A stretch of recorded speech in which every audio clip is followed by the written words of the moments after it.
I think it'd be good to start off with pricing feedback because that just kind of gives people the understanding of what makes up the line items, what makes up their prices, mostly the retail labor, and what goes into that, and then also how to determine what they should do to make their own price list, because that's really where it starts. So I did a presentation for the IICRC that I'm going to bring up. My opinion is that most of the estimators in our industry have become somewhat of order takers. Unfortunately, the estimating softwares have made us lazy. And we tend to do estimates almost exactly how an insurance adjuster would do an estimate. Whereas if you were to look at a construction company, they do material and labor takeoffs so that they can really figure out what it takes to do the job. So we just can't rely on the pricing and the pricing methodologies, the labor efficiencies that the estimating software gives us, even though that does make it really easy.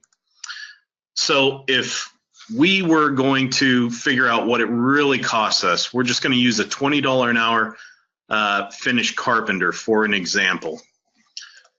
So we need to consider everything that costs us, including our labor burden and our labor overhead. With our labor burden, there's quite a few things that go on our payroll that could be benefits, life insurance, workers' comp, medical insurance. I mean, this is not an exhaustive list, and this is only for training purposes, but you can see how this really affects your cost. So on top of a $20 an hour employee, your cost could be up to another $14 an hour, or $30,000 a year. And that's only based on 2,080 hours, right? That's the amount of regular hours there are in a year, not including any overtime. So there's more. Could be tool allowances, travel allowance. We got to give them uniforms. Again, not an exhaustive list, but it could be another $5 to $6 more an hour based on what you're doing in your company. This also goes to show that the retail labor rate should not be the same between every company. However, when we utilize Xactimate, there's a price list per area, and that per area price, everybody's using it, which just doesn't make sense when all of these numbers could be different from company to company. So there's more. Now we talk about overhead and profit, and there's a lot of people that are in an uproar over overhead and profit, because there's no way that the only overhead that we have is 10% and the only profit we have is 10%. However, this is, fairly standard in our industry. So one thing that I like to go through with people is whether or not they understand the difference between a markup and a margin. So a 20% markup, which is what overhead and profit is only a 16.67% margin. So if I have people in the audience that don't understand the difference, then we go over what it is, and that the percentages, the markup is the percentage of the cost, whereas the margin is the percentage of the total contract. Once we figure out what our overhead and net profit is for our company, and if you have estimators that are in the room, and I don't know if you expect a lot of estimators in the room or just owners should know their overhead and should know their net profit, at least what they budgeted for the year. So if they have, for example, a 25% budgeted overhead, and they want a net profit of 15% for the year, then you have to clear 40%. And since overhead and profit gives me about 17%, then I would need 23% more margin. Not markup, but margin. So if we do this, put all the math together, we've got the base wage of 20, labor burden of 14, labor overhead of 5, And then we have to add an additional $11.89 for the margin. So this gives us a labor rate of $51.68. Now, this is only for, you know, an example. This is not real life. Anyways, then I throw this in there, see if they can figure this out.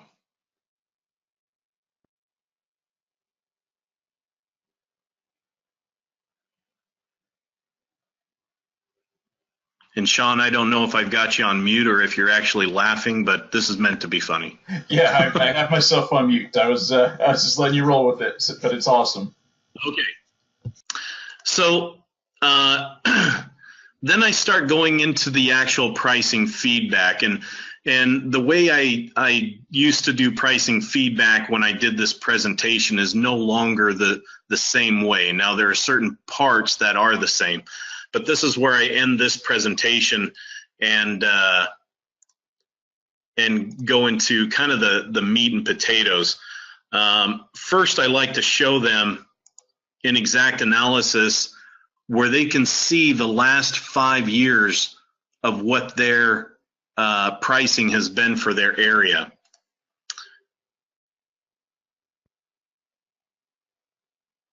So once we go into Exact Analysis, I go under reports, and many people don't even know that this exists. So we're going to go into reports, and we're going to go into industry trend reports.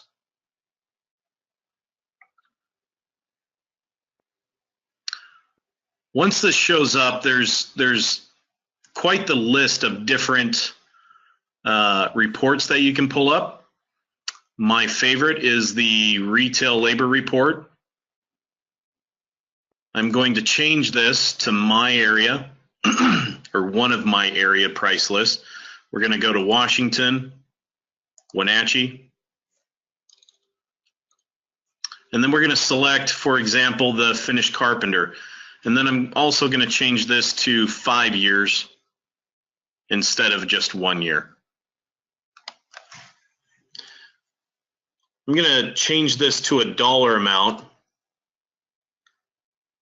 But as you can see, and this goes back even further, but as you can see, this was flatlined for the last 5 years. It was probably flatlined for about 7 years, so even lower than $50, you know, over 5 years ago. But I was not happy with what I was seeing in my price list. I just thought to myself, there's no way that this could happen, especially where I'm actively doing pricing feedback. But what I used to do is no longer working.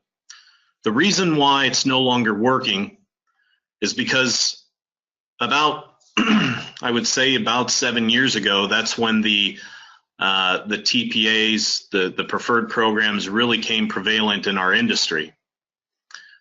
So because of that, the way that Xactware collects their feedback now is not really from surveys, and it's at this point that I usually ask the audience, how many people have been surveyed by Xactware? And usually no hands go up. So then I tell them the other way that they get their feedback is through Exact Analysis.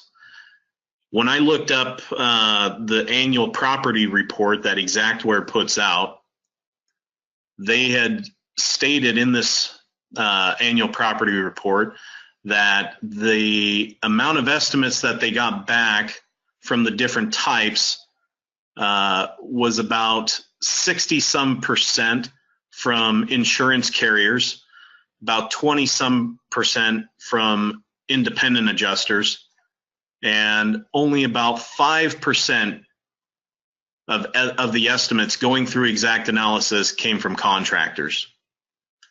Well, if there's only 5% coming back from us, and you know about 90% of the estimates that are coming back to them are just a regurgitation of the same prices that they're already getting, you're not going to get much difference in price. And as we can see, that's exactly what's happening here.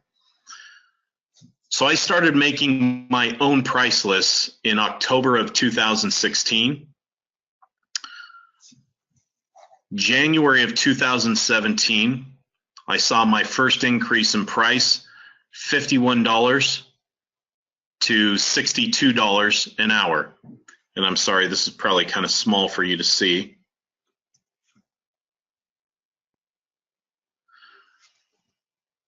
Then about 6 months later, it went from 62 to 67. Then 2 months after that, it went up to $70 an hour, which is actually where my price list was. So certainly not the results I expected at first. I did not expect it to increase that fast in that short amount of time. But I experienced this not just under finished carpentry, but framing. You can see the difference there. The carpenter mechanic, you can see the difference there. You know, just different things. Drywall, I mean, we're up to $80 an hour in very rural eastern Washington for a drywaller. My flooring installer, I'm up to $68 an hour. Hardwood, we are now up to $83 an hour. And you can see the jumps after, you know, fairly stagnant pricing. We're seeing 80 and then it goes up to 83.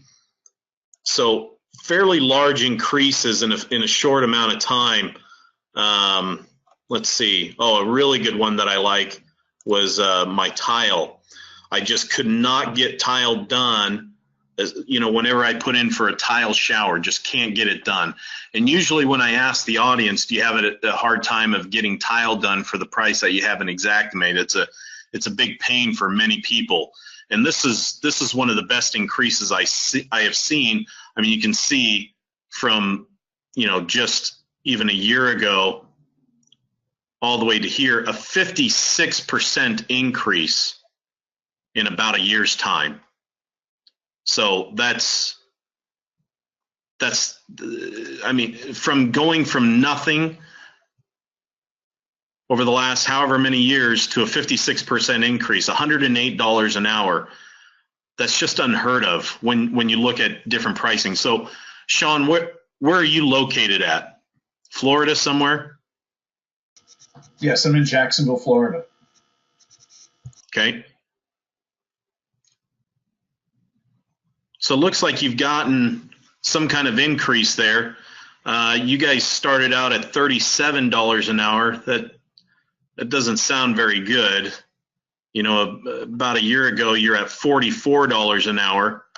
At least you guys are up to 55, but that's still pretty pathetic compared to probably the nation. So we can also do a national and a state average. Okay. So this is where you guys are at. The rest of the nation is closer to 70, and your state is about 51.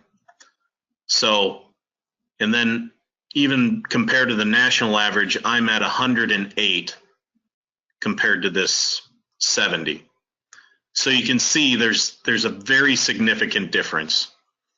If we were to look at the finished trim carpenter, wow, I don't know what happened there.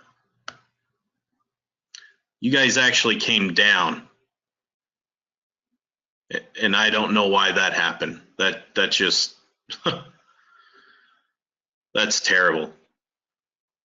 So, but you can see, I mean, this is supposed to be 5 years, and it's not increasing. In fact, you guys came down to almost where you were 5 years ago. Does that make sense to you, Sean? It does. This is good stuff. I'm not clear on how you influenced the price. I see how we're tracking it. Yep. But what did you specifically do to help influence it? So that's what we're going to go into next. So I'm going to open up Xactimate. I'm going to go under my price list tab, and I'm going to pull up this last month, January. Excuse me. I'm sorry, January 18. Bless you. Thank you. So under here, you can see we've actually got some normal price lists, but we've also got the JRCC price list. I have 3 price lists from this last month because I have the Xactimate price list, which is this one. I have my price list that I made for our normal work. And then I also have a prevailing wage price list for my school jobs that I do. So this is really where you're going to affect change. So this is the Xactimate price list, and you can see this used to be at $51 an hour just about a year ago. It's now up to 70. By creating my price list, I am at $75 an hour. We've been able to increase this by giving feedback. So I utilize my price list on all the estimates that I do that are outside of program work. Okay. Now, at this point, I show people how to create their own price list. So what I do is I duplicate the original price list and then I name it. For example, I put my acronym right in the middle here, JRCC, in between the 8X and the January 18. So that's my differentiator in the name.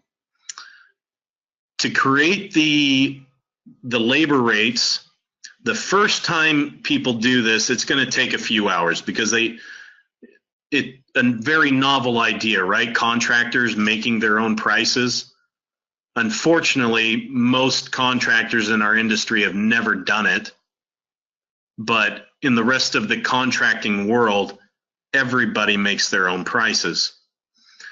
So right here, I determine my worker's wage by taking the highest paid person that I have doing that line of work. So this is for finished carpenter. I pay $27 an hour for that person, just the base wage, nothing else. The labor burden, I have actually determined that Xactimate has what it needs in there by a percentage for the payroll taxes. So that usually changes by percentage. So if this was, if this was 24, that comes out to be $11.91. If I change it back to the 27, it changes to $12.74. So that basically changes automatically. The labor overhead, this is the most difficult one to figure out. This is not just some number that you pick out of the air. This is where we go back to the presentation I showed, where you determine all the different costs that you have and determine what that is by dollar amount. And then you have to look at your overhead, your budgeted overhead percentage, and your net profit percentage. And you need to include that as a margin on top of the $27 plus the $12.74. So that gives you, approximately $40 an hour is your cost, and you haven't even made a penny yet. So if your cost is $40, you need to figure out what you need on top of that. Now, material in Xactimate, you get zero margin from, with the exception of overhead and profit, if you're able to charge that on your estimate. Now, if material only gives you 16.67% with that overhead and profit, then you have to make the remainder of your margin on your labor overhead. So what would we have to make as a margin? And Sean, I'm going to ask you this. What should we be making as a margin if, let's say, we split the cost of a job 50-50, half of it's material and half of it's labor, and we're shooting for a 40% margin, and we're only getting about 17% margin on the material. What would you need to get on the labor in order to get an overall 40% on the job? And this isn't easy to do in your head, but approximately what would you think it needs to be? 23%. Well, that's the additional that you would need on top of your material, right? So we've got to average both the labor and material. So if I'm only getting 17% on the material, then I'm going to need something like 50% on the labor in order to get that 40% overall. Does that make sense? Yeah, that's an interesting way to look at it. So, and this is made known to us that Xactimate actually plans on us doing it this way. I'm going to go under the administration tab in XactAnalysis. There's actually a pricing feedback tool here, and this is the way I used to do my pricing feedback until it just didn't do anything anymore. Oops. So it doesn't really matter where, but I'm just going to pick Washington, Wenatchee. Now, they ask you to select a trade code, and it doesn't matter which one we're picking. Then it asks you to put in the worker's wage. Now, to determine the total retail labor rate, they have this calculator.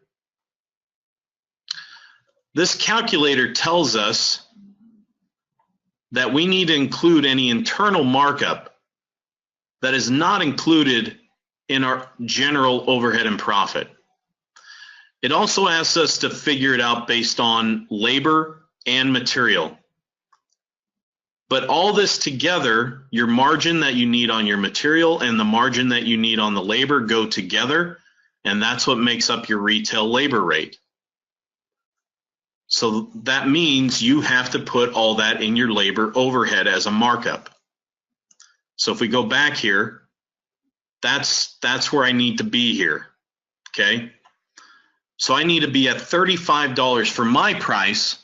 I need to be at about $35 an hour to be making my percentage that I need to make sure that I'm covering my overhead for my company and make the net profit that I budgeted for the year. Does that make sense? Yeah, that was great. Okay. Once I determine that, I got to figure it out for all the trades, okay? Which you can see if you were to look side by side, and I know this is probably a bit small, but Xactimate is increasing theirs. Mine is higher on most things. Some of it, it's almost exactly the same. I'm good with the price. But on most things, I am higher. From a year ago, these were much lower. So now, not only am I making good money because I utilize my price for, I only do about 15–20% of my work through programs. 80 to 85% of my work is not through programs, so I do not have to agree to Xactimate's price. So I'm going to use my price list. However, it affects what I do through the program because it's increasing the Xactimate pricing. So now I'm making more even on the programs. Now, this is just the first step to create our own price list.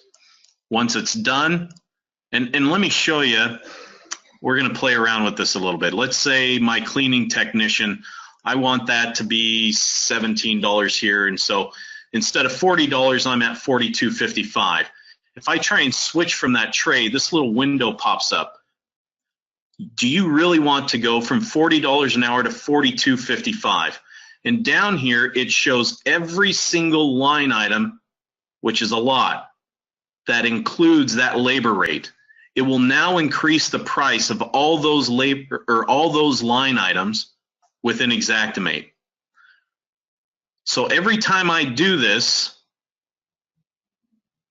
I'm increasing all the line item prices, and I can do that all by just changing my labor rate. Once, after you're done your first time of doing this, and I'm going to change this back so I don't ruin my other estimates that are already using this. Once you get this done the first time, your prices aren't going to change much. So it's almost like a copy and paste. You just put this in there. Now, there are some companies that may think that they're already doing this, but what they're doing is they do a global factoring. A global factoring will put the amount in a line item under market conditions. Market conditions is not a true data point for Xactimate. Xactimate is a data company, so they have to use real data. So workers' wage, that's real data. Labor burden, real data. Labor overhead, real data. Retail labor. This actually changes the pricing feedback that they get. So if I was to create a project now, I'm going to utilize my price list. So let's just say I make a new estimate.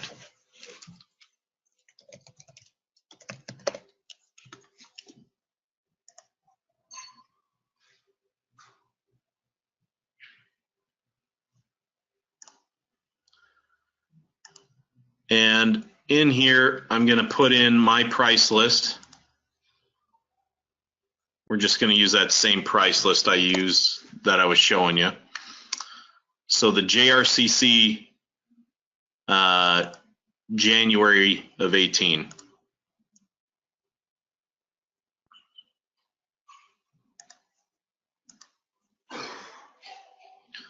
Put some overhead and profit on there. I'm just going to put in a bunch of line items. It doesn't matter what. In fact, we'll just find a macro and utilize that.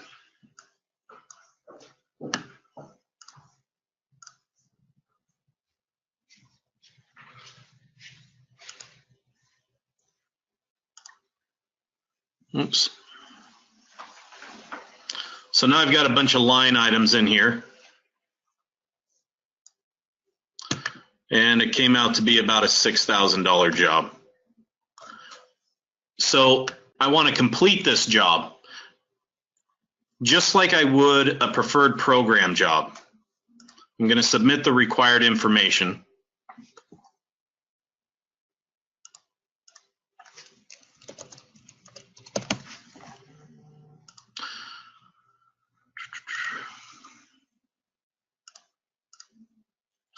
Now, there's two things you absolutely have to have.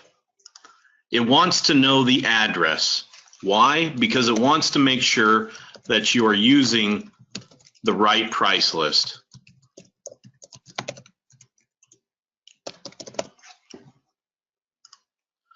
It also wants to know what type of estimate, because it tracks that as well. Where we went into Xactanalysis and I showed you the retail labor report, it also has a report that shows the average amount of water damage in the nation. So they like to have all this data. Anyways, once I'm done, I'm going to finish.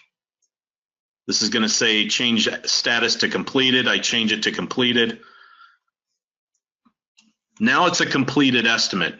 From here, you have to do the same thing when you're doing a program job. Are you familiar with that, Sean? No, I'm not.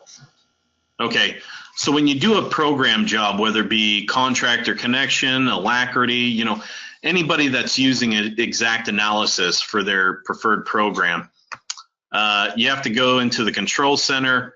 Like I've got an assignment right here. In fact, this is a brand new assignment that we got this afternoon and we need to accept it. So we're going to accept this from Xactanalysis. If I had any estimates that were done, it would show up in my outbox to send back to the vendor, basically, to give them either an update or send them the final. So this is how you send it back to Xactanalysis if it was a preferred program.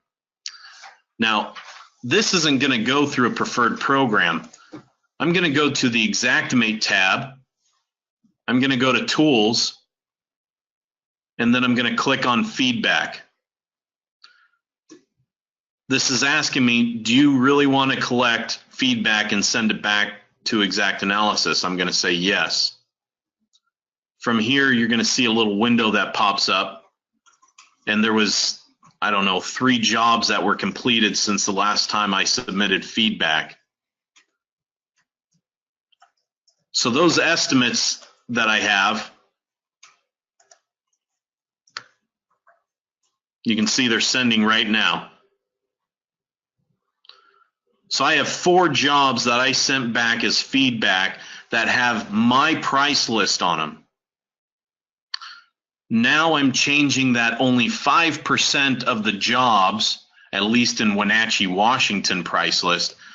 Now I'm probably getting more like I'm 70% of the estimates getting submitted back to Exact Analysis with a higher pricing.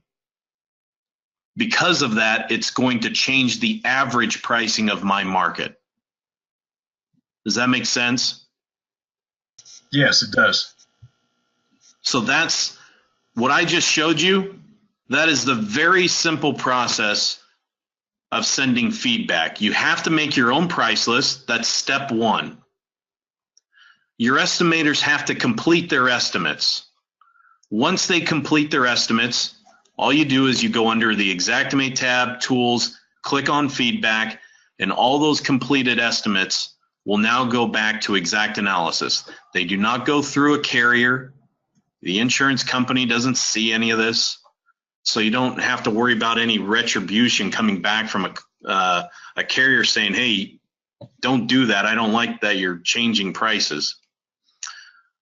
So it's usually at this point that I get questions from all the contractors in the audience. Yeah, but Ben, you've got to be going to war every day. Gosh, you're changing the prices. The insurance companies can't like that when they see your estimate. And I thought the same thing when I heard about somebody else changing their price list. And I forget the guy's name, but he's out of Ohio. And he told me that he makes his own price list. I said, you exact same thing. You must go to war every day. Your life must just suck. And he says, you know what? Very rarely do they even notice what the pricing is. The argument is about scope. With a lot of skepticism, I said, well, okay, I'll try it, but I have my doubts. So in October of 2016, that's when I started doing it. I took about 10 jobs and I put in my pricing, and not one of them came back with any pushback on the price. So that gave me a lot of confidence, and ever since then, we've made every single estimate of ours with our own price list with very, very little pushback. It might happen once every 30 to 50 jobs. I mean, it just doesn't happen very often. But that's the first step. Once you do that and you complete it, you got to have your estimators complete the estimate. Otherwise, when you click this feedback tool, it just won't send. They need the data. That complete tool forces them to put in the address, forces them to put in just different information that they need to ensure that it's really for that price list. So that's what we're doing for that. And what that goes into is once you start doing estimates, like I guess I can just bring up that estimate I just made.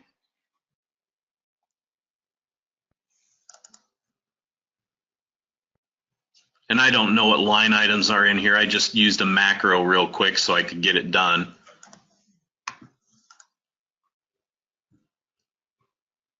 Oh, and I'm sorry, let me switch this back to in progress. So I'm going to take a look at the line items. So the next big part of how I determine whether I'm missing money in my estimate or leaving money on the table is I'm going to take a look at my components report to make sure that I've got enough for my project manager to complete a job. Now, that's mostly for construction. I think the line items that I have in here are mostly for like a mitigation job, but the same rule applies. It doesn't matter what type of job it is.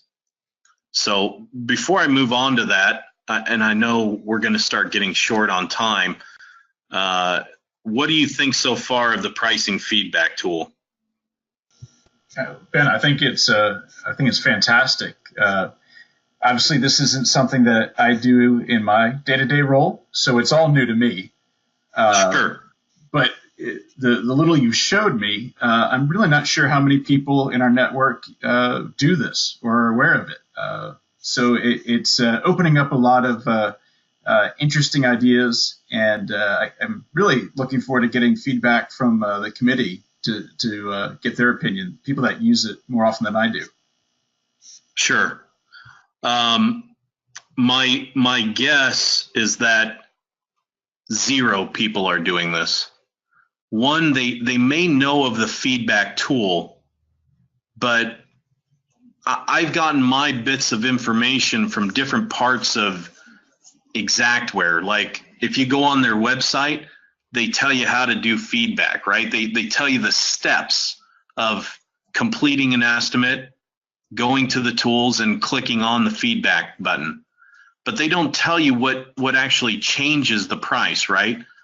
Whether that's on purpose or not, who knows? But they don't give you a clear, this is what you need to do to increase the pricing. If they did something like that, I'm sure they would have the carriers all over them saying, why are you telling them how to increase the price? Let them figure out on their own how to increase the price. So my guess is that nobody is doing this. And I'm not trying to, I am trying to toot my own horn. So I wrote an article on this specifically, giving the step-by-step instructions in the CNR magazine. That's the cleaning and restoration magazine that's put out there for our industry. Do you happen to go to the RIA conference at all? No, I don't. Okay. So that was just this last week. I would definitely encourage your franchise to be a part of that, because that is our industry association, and that's the association that's going to make change and has been for the last 30, 40 years. Almost every single standard that you have comes from either a member of the RIA or the RIA itself. So like when we have our IICRC standards, I'm sure you're familiar with. Yep. Those are many people that were part of the RIA that were on the IICRC committee to make those standards. The fire and smoke standards, all those come from the RIA. So it's definitely an association that has an effect on this industry. But I just won an award, the Golden Quill Award, for the article that I wrote regarding this very thing.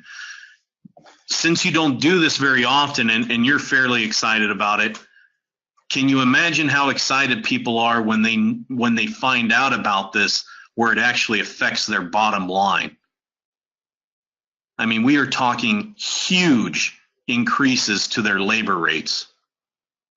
But that's only if they do this. And you actually have to promote this, not just within your network, but you got to help your competitors understand that this is what you're doing. I'm doing 3 classes in Washington State within 6 weeks. I'm going to be doing one this week and a one in Seattle here in a couple weeks. The reason why, I want my competitors to know this for selfish reasons. If they don't do it and I'm the only one doing it, that's a hard road to go up. Now in my market, I'm probably the big dog in my market. And so I can have I can have more effect on the change of my pricing than, let's say, a $1 million company in a $50 million market. You see what I mean? Yeah, definitely. So this is why we got to get everybody doing it. So let me ask you, Ben. I'm just curious, where this part that you just showed me about pricing feedback, when you present it, what is your normal time frame to cover this?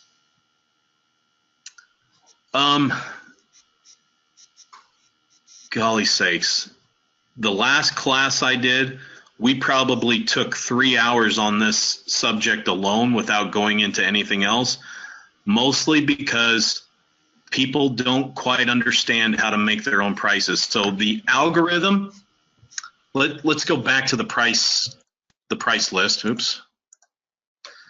This algorithm right here, to determine what your labor overhead should be, I have to go over probably 10 times before people have a firm understanding of how to do it.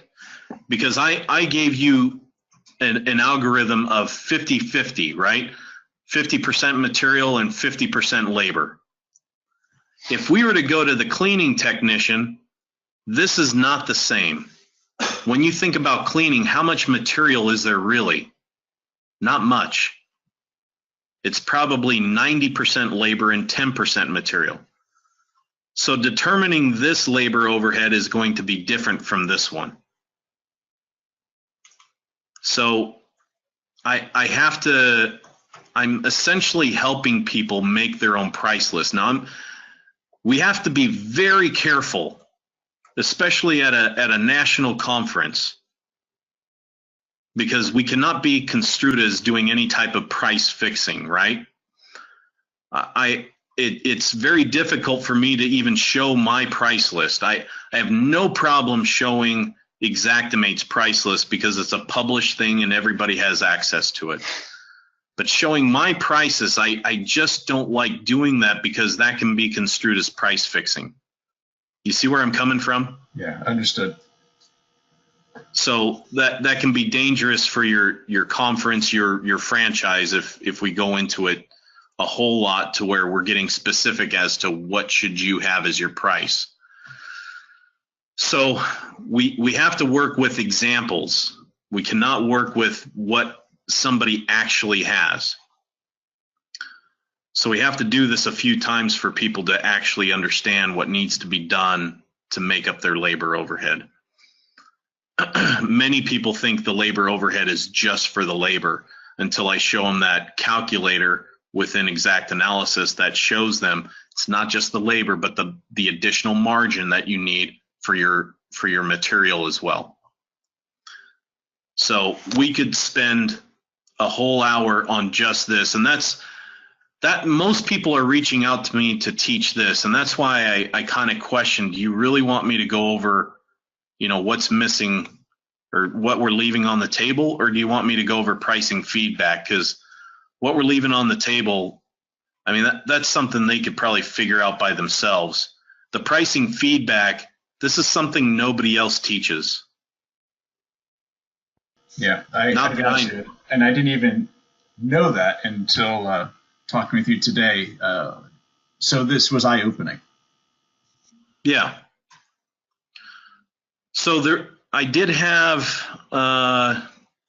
golly sakes, I've had a few people from Paul Davis in my classes just over the years, and then more recently, there was a guy, he just joined the Paul Davis team in Boise. He moved there from California, and so he just attended my class. And so you could maybe ask him some questions. And I haven't looked at my list of the classes that I have this year to see who's a Paul Davis or not, but there's certainly people that have been to the class that are from Paul Davis that you could probably talk to regarding the pricing feedback specifically, if they think it's worth it or not. Well, I think just in this little bit you showed me, I clearly see there's huge value, like you said, not just to Paul Davis, but to everyone. And now I've got a good idea of your content. I've got a good idea of the time frame you need to adequately cover it. So the dates of the conference, first of all, were you even free? Those dates I gave you in May?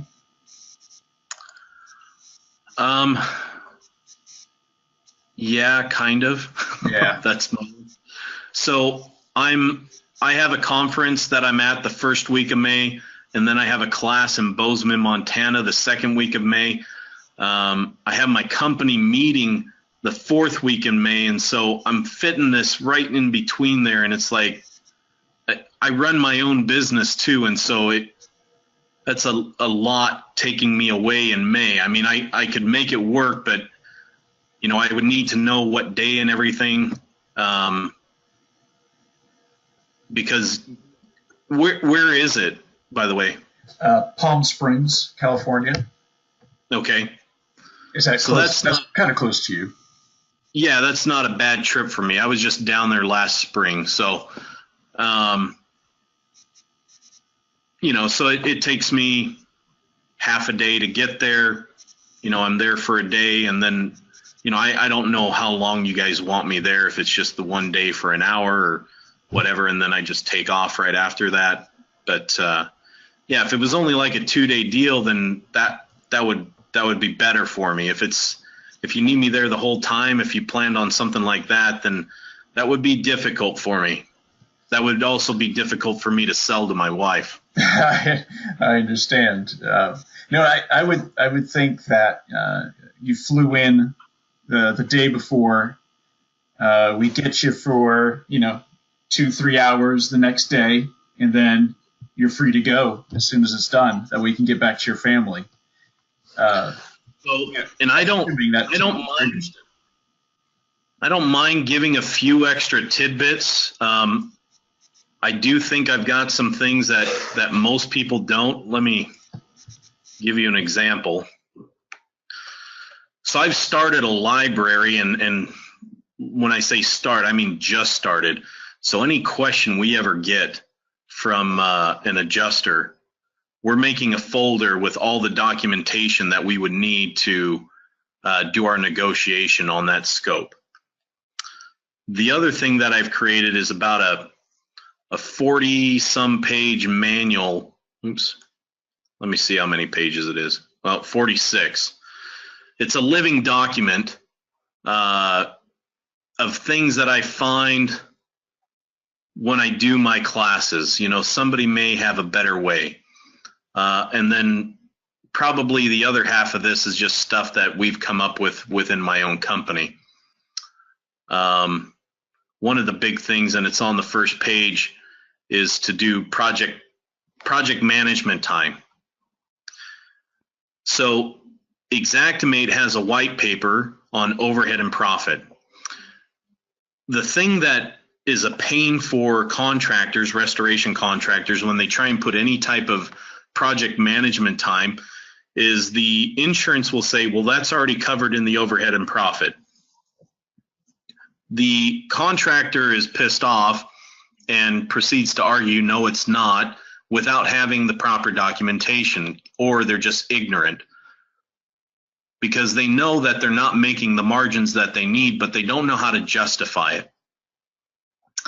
So I've done the research, and I found the excerpt from the Xactware white paper under job-related overhead for the clarification, and it states specifically that well, here it is right here. Job-related overhead are expenses that can be attributed to a project but not attributed to a specific task, and include any and all necessary expenses to complete the project other than direct materials and labor. And it states that it's not included in the overhead and profit, and including, so it should be included as a separate line item. Examples including but not limited to, first thing, project managers. Right? So we have the proof that we are supposed to be charging for project management time. So I have this, excuse my language, but a big ass note, because I want the insurance adjusters to see this. I want them to have the documentation. So I put this as an F9 note in the estimate stating what it's for. And historically for JRCC, it's 12% of the total labor hours. So if you have a 100-hour job, then I'm going to charge 12 hours of project management time. And if they don't like that, accounting information or accounting documentation can be provided for the exact hours and to be charged for at the end of the project. So if it ends up being a little bit more or less, I don't really care. I'm getting paid for that time, which, if anything, it's probably going to come out to be a little bit more. So that's a big one for contractors. Then I have little things like this where I include pictures, how to an example of how to do the line item and a note for the line item. A lot of people don't put caulk including with their bathtubs because they think it's already included, or sinks or countertops and backsplashes. And this may not amount to a huge amount of money, but if it's $20 for the tub and $20 for the toilet and $50 for the kitchen, you know, you're looking at, with overhead and profit and tax, close to $100, and that could be $100 every single job. So, you know, that's just one line item for caulk. Anyways, I have different things that people just don't know it's not included in the estimate, like adhesive for mirrors. Well, that's a line item by itself to do adhesive.